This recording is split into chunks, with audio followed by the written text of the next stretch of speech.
Bueno, ya vuelvo a estar aquí. Esta es la segunda parte. La primera parte, pues tuve que cortar y, y nada, y voy a seguir en el punto en el que lo había dejado. Espero que las personas que lo estabais viendo, pues que lo podáis ver así en diferido. Hola, Gopala. Saludos, maestro.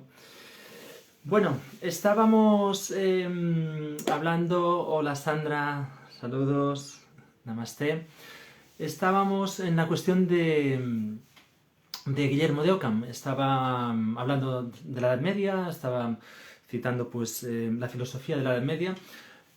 Aprovechando pues ya que hice el parón y en el vídeo anterior pues no hice la presentación, no hice la introducción, mejor dicho, a la filosofía medieval, pues aprovecho para hacerla ahora. La Edad Media normalmente pues en nuestra enseñanza se considera pues por eso el nombre Edad Media, que se considera como entre medias de la edad entre comillas de oro o de referencia que tenemos, ¿no?, en Occidente, que es la de la cultura grecolatina, y luego posteriormente lo que se considera pues a partir de René Descartes. Recordemos, con René Descartes se considera que empieza la modernidad, y por lo tanto pues Edad Media es como ese lapso de tiempo que se tiene en cuenta como si fuese una edad oscura, una edad. Y bueno, viéndolo desde otra perspectiva, por ejemplo tenemos un libro como es Para acabar con la Edad Media, de Regine Pernot. Lo digo, es francesa, es una autora francesa, y yo pues lo pronuncio así, pero bueno, quien quiera pues lo puede buscar. Para acabar con la Edad Media es un excelente libro. Y lo que decía, ¿no?, la Edad Media tiene una riqueza intelectual y una riqueza espiritual y metafísica apabullante. Sí que es cierto que es una sociedad, una cultura teocéntrica, pero a la vez también es una cultura orientada hacia la búsqueda de lo esencial, de lo real, etcétera, ¿no?, siguiendo con el tema de los universales, ¿no?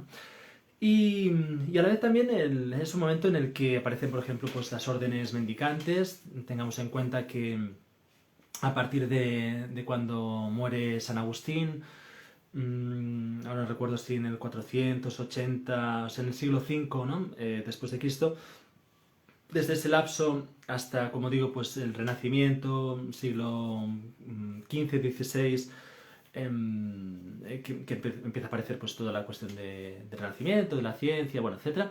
Pues en ese lapso se produce lo que, pues esto, ¿no? Se produce pues este fenómeno tan interesante como es el de las órdenes mendicantes, ¿no? Los principales fueron los franciscanos y los agustinianos, ¿no? Pero también tenemos, por ejemplo, pues la orden de las beguinas, también sería otro movimiento muy interesante, el del beguinismo, entre otras, ¿no?, entre otros movimientos. Y lo que intentan es precisamente poder vivir acorde a los preceptos de Jesús en su origen, y por lo tanto vivir una vida lo más acorde posible con la enseñanza del Evangelio. Entonces, por eso digo, pues un momento súper rico. Aparecen también textos como La nube del no saber, un texto dentro de la teología negativa o apofática, pues un texto, que decir, pues impresionante por la profundidad y la calidad con la que se trata pues la cuestión de Dios, la cuestión del espíritu, etcétera, ¿no? Luego tenemos los textos o maestros, ¿no?, como Tomás de Kempis, maestro Eckhart, Suso, etcétera, ¿no? Boecio también sería pues con la consolación de la filosofía. Bueno, esto como para ir situándonos, ¿no?, en un momento en el que hay mucha riqueza, como digo, intelectual. En el siglo XIII también aparece la primera universidad, la Universidad de París, que es la más antigua de Europa. Y bien, entonces la cuestión de los universales, que nos habíamos quedado anteriormente en el directo que estaba haciendo hasta que tuve que parar, nos quedamos con Guillermo de Ockham. Guillermo de Ockham es quien postula la cuestión del nominalismo.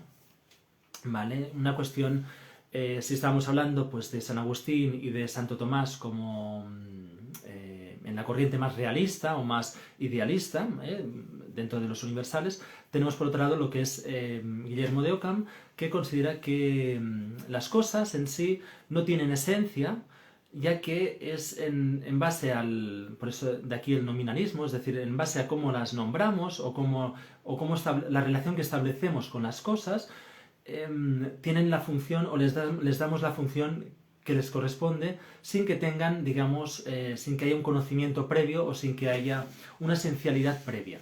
Esto es importante, siguiendo, como decía en el vídeo anterior, en el directo que estaba haciendo, hablando de Platón y de Aristóteles, pues esto es importante porque Guillermo de Ockham establece, por lo tanto, los parámetros a partir de los cuales se habla de un nominalismo conceptualista o también terminista. Serían, digamos, dos líneas, ¿no?, que coge el nominalismo. Es algo que no he dicho antes, el realismo habla de universalia ante rem, es decir, universalia, los universales antes de ser cosas, o sea, como anteriormente, ¿no? Mientras que el nominalismo es post-rem, son universales después de las cosas, es decir, en la medida en la que vamos conociendo las cosas, ¿no?, como postulaba Aristóteles. Bien, entonces la cuestión de los universales coge la relevancia que coge y es un momento en el que se produce una escisión importante dentro de la tradición filosófica, de la tradición espiritual, ¿no?, de Occidente, ya que es lo que posteriormente posibilitará a partir de este momento, ya que se plantean pues, cuestiones como... bueno, se plantea una cuestión muy interesante, que es el de las tres esferas, que retoma también posteriormente Ken Wilber, de quien he hablado también mucho. Ken Wilber, filósofo, considerado el Einstein de la conciencia. Quien no lo conozca, pues le recomiendo muchísimo a cualquiera de sus libros. Su primer libro, La conciencia sin fronteras, es, bueno, para mí yo considero que es un libro excepcional y que obligatoriamente toda persona interesada en la cuestión de la espiritualidad y de filosofía, etcétera, pues le recomiendo muchísimo que lea este libro, La conciencia sin fronteras. Pero bueno, posteriormente pues tiene otros libros, ¿no?, como Up from Eden, es decir, desde el Edén, o Boomeritis, mejor dicho, bueno, etcétera, ¿no? Tiene muchos otros libros. Y como decía, pues recoge Ken Wilber justamente esta cuestión de las tres esferas, ¿no? Estas tres esferas, nos dice la concepción medieval, nos habla de los arquetipos en la mente de Dios, es decir, el conocimiento o las esencias estarían implícitas ya en Dios, ¿no? Y por lo tanto, pues anteriores, digamos, a su manifestación, es Dios que las, digamos, que las articula, articula como arquetipo, como principio universal. Tendríamos otra esfera que sería la de las esencias de las cosas, propiamente, incluso desligando pues, de la mente de Dios el arquetipo de las cosas, pues podríamos desligar, ya que las cosas en sí tendrían esencia, ¿vale? Una esencia per se, para decirlo así, y luego lo que serían los conceptos de las cosas, lo que serían pues a través, digamos, de la experiencia de los objetos, de las cosas en sí, pues iríamos conceptualizando cada objeto y iríamos agrupando, digamos, por orden, ¿no?, de experiencia los distintos objetos. Esto, que parece, pues, bueno, algo irrelevante, solo hace falta pensar, por ejemplo, pues en cómo aprendemos matemáticas, ¿no? Es decir, el enseñamiento que se produce todavía hoy día, que se produce, pues, básicamente a través de agrupaciones, de asociaciones, ¿no? O pensemos en el trabajo de Freud y de Jung, por decir algo, pues, por citar a estos dos, ¿no? Podríamos citar a otros, ¿no?, que hablan justamente de su trabajo se basa en la asociación de ideas, ¿no?, la asociación libre de ideas, ¿no? Y como a partir de aquí, pues vamos como articulando la realidad o la experiencia de la realidad, ¿no?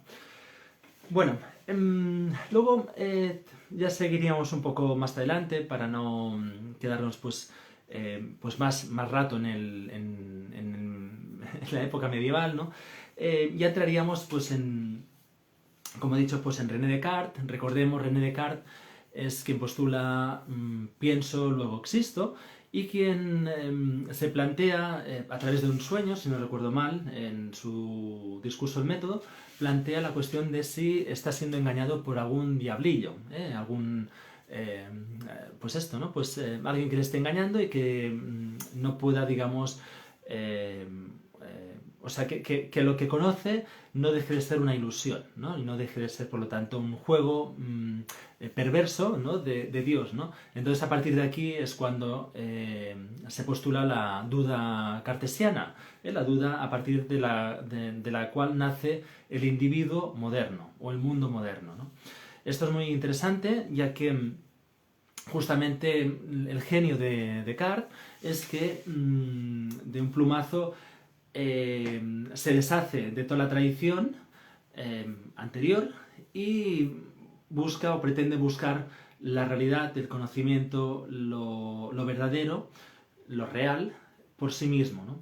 Entonces, esto en sí ya es digamos, es un desafío a toda la tradición, pero a la vez también nos lleva al punto, avanzando mucho pues hasta el momento actual, ¿no? Que hace que el ser humano, el individuo, tenga que cargar con toda la responsabilidad ontológica, es decir, del ser, de la realidad. Gracias. Pienso, luego existo.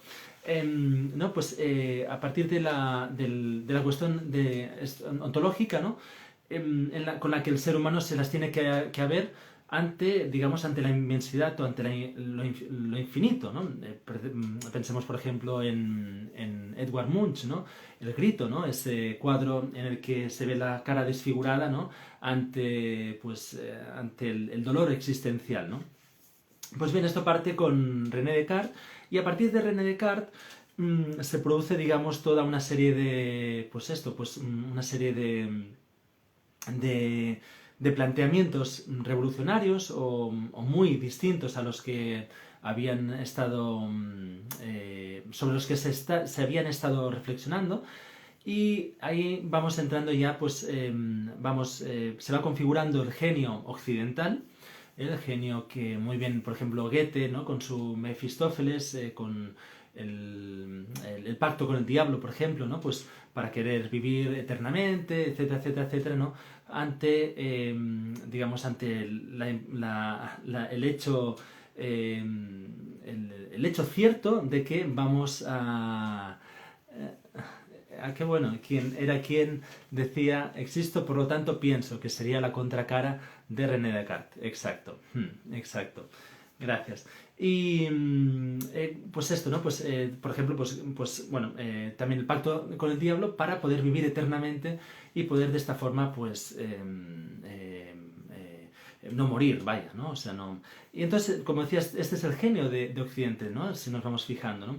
En su, digamos, en su intención de poder ser Dios, ¿no? Poder finalmente ser, poder, ¿cómo decirlo? Sí, ser capaces de cuestionar a Dios mismo, ¿no? Sería esta la cuestión, ¿no? Entonces, bueno, entraríamos ya, pues seguiríamos en la línea, seguiríamos con Immanuel Kant, con Friedrich Nietzsche, recordemos el perspectivismo de Friedrich Nietzsche, pero a donde quiero ir, luego vendría pues Heidegger o Jaspers, etcétera, ¿no? Sin alargarme ahora mucho, pero donde quiero ir es que llega un momento que es el momento a mediados del siglo XX, con la aparición de Jacques Derrida, con el deconstructivismo, ¿no? Y entonces Jacques Derrida me parece súper interesante, ¿no? Todo su planteamiento, porque justamente es como que acaba de cerrar el círculo.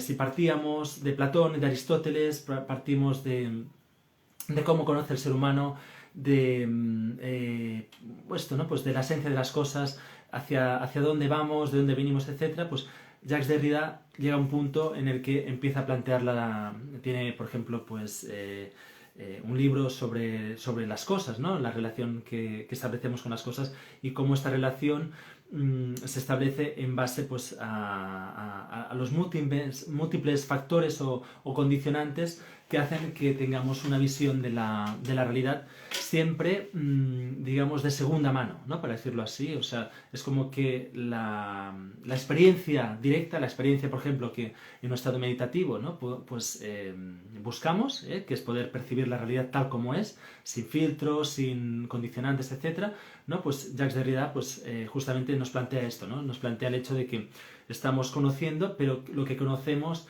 en qué medida lo que conocemos, mejor dicho, no está condicionado de segunda mano y por lo tanto yo ya no estoy viviendo una vida auténtica, una vida real, ¿no? Y bueno, esta sería un poco pues el resumen de lo que quería plantear.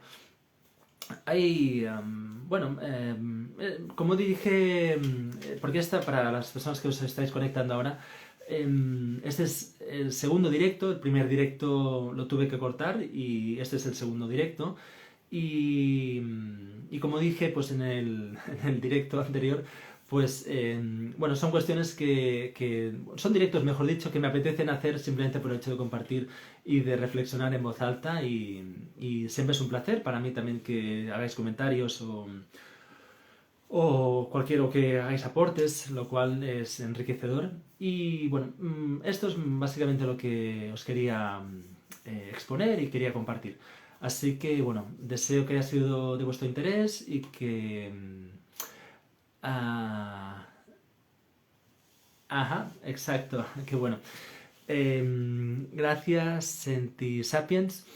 Pero ¿acaso la realidad no será algo que conocemos siempre mediante filtros? Nos plantea Senti Sapiens. Bueno, esto es lo que... sí, esto es algo que, como decían, ¿no? En el directo anterior, hubo este gran debate, por ejemplo, a mediados de los años 70, si no recuerdo mal, no recuerdo exactamente el año, pero este debate que hubo entre Noam Chomsky y Steven Pinker, dos lingüistas reconocidos. Gracias. ¿No? Entonces, en este debate pues, se planteaba justamente esto, ¿no? Si somos una tabula rasa, si cuando venimos al mundo venimos mentalmente, o sea, sin ideas, o sea, totalmente en blanco, con un papel en blanco, o si al contrario, si venimos ya con unas ideas innatas y esto ya nos condiciona el punto de salida, ¿no? El punto de partida, ¿no? Si nos fijamos, intento responder, bueno, intento aportar, ¿no? Lo que buenamente pues, me parece, ¿no? Respecto a esta pregunta que haces. Por ejemplo, si pensamos en la cuestión, por ejemplo, de la depresión, ¿no? O de la salud mental, ¿no? Es algo sobre lo que hoy día pues, se habla tanto, ¿no? Y como bien sabemos la OMS, ¿no? La Organización de la Salud, pues establece que no sé en qué año, pues el 30% de la población, si no recuerdo mal, habrá vivido o vivirá en profunda depresión, ¿no? O tendrá depresión. Entonces, son cuestiones que, por mucho que puedan parecer irrelevantes, no lo son porque nos están justamente cuestionando y nos están haciendo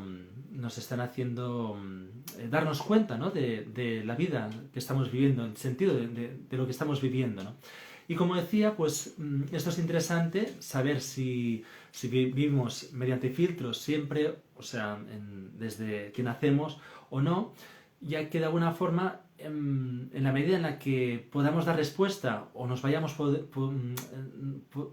podamos irnos dando respuesta, mejor dicho, en la medida que vamos viviendo, en esta medida también nos podemos ir descondicionando, ¿no? En esto, por ejemplo, pues en las propuestas del yoga o de la meditación, por ejemplo, entre otras muchas propuestas, pues sería el objetivo, ¿no? Incluso si pensamos, por ejemplo, en James Hillman, ¿no? Este súper interesante psicólogo, quien exponente de la psicología arquetipal, en un libro suyo, El mito del análisis, habla justamente de que no hay nada a analizar, digamos, de nuestra vida, ya que yo lo resumo mucho, o sea, es algo que lo digo así, pero bueno, quien tenga interés, pues os recomiendo que leáis este libro. Pero justamente plantea esto, ¿no? Plantea el hecho de que no hay un trauma fundante, no hay un trauma originario, y que lo que sucede es que vamos encadenando, digamos, toda una serie de percepciones sí, de experiencias que les damos viso de identidad, les damos un ente esencial, y en la medida en que vamos dando le vamos dando esa esencialidad a lo que vivimos, entonces en esa medida nos vamos encadenando. Ya digo, es muy resumido lo que estoy diciendo sobre el libro de James Hillman, ¿no? Pero bueno, no sé, son cuestiones sobre las que de alguna forma todo ser humano en algún u otro punto nos tenemos que plantear, ¿no? Para saber si la vida que estamos viendo es la vida que queremos, y que a la vez también, aquí también entraríamos en la... Ahora te leo. También entraríamos en la cuestión de la ética, por ejemplo, ¿no? Todo lo que es la cuestión ética, ¿no? Ya que ante el momento, o sea, en el momento en el que estamos viviendo, tenemos una serie de retos, como por ejemplo el transhumanismo, como la cuestión también, pues, no sé, pues la cuestión, por ejemplo, de irnos a otro planeta, etcétera, ¿no? Son cuestiones que nos tocan en lo más hondo, en lo más profundo, ¿no? Del ser humano, en relación, pues esto, ¿no? A una ética universal, ¿no? Y dices, creo que los filtros están desde el nacimiento, empezando por los sentimientos. No podremos experimentar el mundo desde la perspectiva de un animal, vegetal o mineral distinto a nuestro ser. Me refería a los sentidos, empezando por los sentidos. Bueno, sí, aquí sería interesante, quiero decir que sentimientos también tendría sentido, ¿no? Estoy pensando, por ejemplo, en Damasio, ¿no? En Antonio Damasio, o en... Es decir, ahora me viene, por ejemplo, pues también Eduardo Punset, ¿no? En El viaje de las emociones, en su libro El viaje de las emociones, cómo da sentido justamente lo que sentimos, ¿no? O sea, es algo que evidentemente es una dimensión del ser humano, y que considero pues que está muy bien expresado, ¿no? Sí, sí, sin duda no... Ahí estamos, ¿no? Claro, los sentimientos también tienen mucho que ver. Sí, sí, porque a fin de cuentas, bueno, esto nos llevaría ya también para mucho rato, ¿no? Pero la cuestión, por ejemplo, de... ¿no? Exacto, desde la dimensión del ser humano. Bueno, es que aquí ya nos llevaría mucho rato. Si te apetece, pues un día podemos hacer un directo conjunto, y no sé, escríbeme por privado si te apetece, y podemos debatir y podemos plantear sobre estas cuestiones, ¿no? Ya que es un tema muy exacto. Este es nuestro filtro de nacimiento. Exacto, sí. Bueno, nada, pues gracias, y lo dejamos aquí. Espero que haya sido de vuestro interés, y que, bueno, si tenéis cualquier comentario, será bienvenido. Un saludo y gracias por